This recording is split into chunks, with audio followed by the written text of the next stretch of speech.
कदमों के नीचे ज़मीन ना हो तो कोई ये कैसे कह सकता है कि उसका एक कदम उसे कहाँ पहुँचा देगा। पाँव जब ठाटें मारते हुए पानी पर हो तो ये पता ज़रा मुश्किल से ही चलता है कि कहाँ आपकी हद ख़त्म और दूसरे की सरहद शुरू हो गई। माना है गलत कदम उठाने में 1 मिनट नहीं लगता, लेकिन इसे वापस लाने में कभी कभार सालों लग जाते हैं।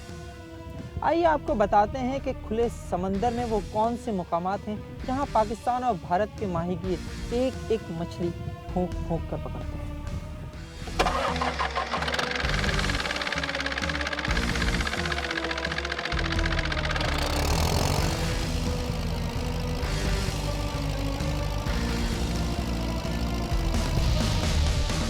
पता नहीं ये भारत का सरहद है या पाकिस्तान की सरहद है।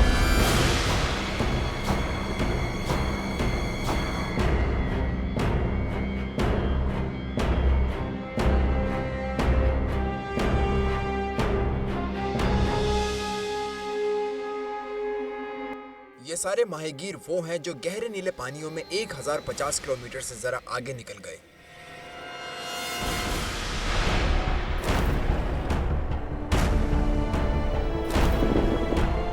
इनके कुछ पीछे बहने वाला पानी पाकिस्तानी था और जहां ये लोग पकड़े गए वहां की लहरों पर भारत का नाम लिखा था। रात को जाली फेंकते और पानी चलता हुआ पानी रात को हम लोग को पता नहीं पानी हम लोग कहाँ लेके। जब हम लोग सुबह जाली उठाने करने पे तो सामने नहीं भी पड़ जाता, नहीं वाला नहीं छोड़ता, पकड़ के सामने पड़ गया तो उठा के हम लोग को लेके जाते।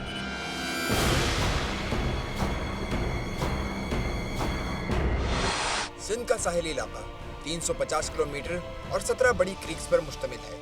यहाँ पर काजर क्रीक वो इलाका है जिसके बाद सर क्रीक शुरू हो जाता है।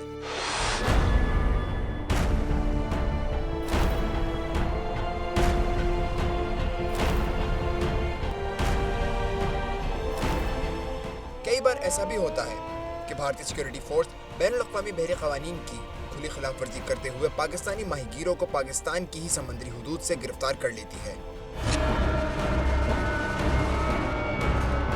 जब ये लोग बिन कासिम टाउन के जेटियों से निकलते हैं तो ये जिस तरह ही पिट्टी क्रीक को क्रॉस करते हैं, उस एरिया को क्रॉस करने के कोई 5 से 10 नॉटिकल माइल पर जब वो जाते हैं, वो हुदूद तो है हमारी, अगर रात का टाइम में जो है क्या नाम है इंडियन नेवी जो है वो उनको करीब आके जो है क्या नाम है अरेस्ट कर लेती है। ज़ोदोकोप करने के बाद उनको ले जाके वहाँ बंद कर देते हैं, उनकी बोट भी जब्त कर लेते हैं, उसका जो माल होता है कश्ती के अंदर वो भी जब्त कर लेते हैं, फिर उनको पोर्ट बंदर गुजरात जो है वहाँ जेल भेज देते हैं। पाकिस्तानी हुदूद में 700 किलोमीटर का समंदर बलूचिस्तान में लगता है, लेकिन सिंध की तरह यहाँ भी पाकिस्तान और भारत के दरमियान समंदर में बाकायदा हदबंदी नहीं।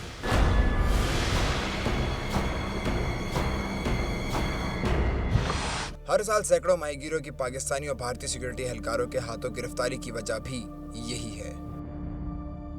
जब ये मनोड़ा क्रॉस करते हैं या इब्राहिम एदरी से, खारो चांद से, ठट्टा से, जहाँ से भी कोई कश्ती या बोट्स, बड़ी बोट्स जो है निकलती है, तो समंदर के अंदर कोई लाइन तो है नहीं, क्योंकि उनके पास एक कंपास होता है। उस कंपास के बुनियादों पे जो है वो चल रहे होते हैं। उनको वापस भी अगर आना होता है तो उसी कंपास की बुनियादों पर आते हैं। इंडिया का माहीगीर हो या पाकिस्तान को, उन दोनों बेचारों को ये नहीं पता होता है कि क्या नाम है हमारी लाइन, हमारी सरहद कौन सी है।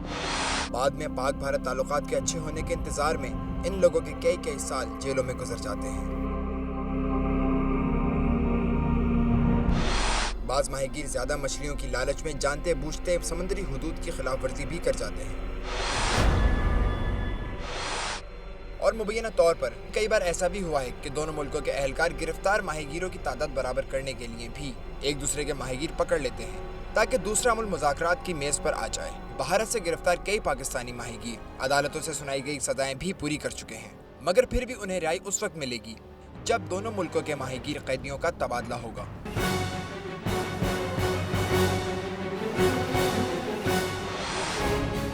एक न एक दिन रिहाई की उम्मीद में जिंदगी की डोर ना कटी तो भारतीय जेलों में कैद पाकिस्तानी माहीगीरों के दिन तो किसी न किसी तरह कट ही जाएंगे। लेकिन वो लोग वापस कैसे आएंगे जिन्हें 1988 से लेकर अब तक भारतीय मरीन फोर्स ने फायरिंग करके मार दिया।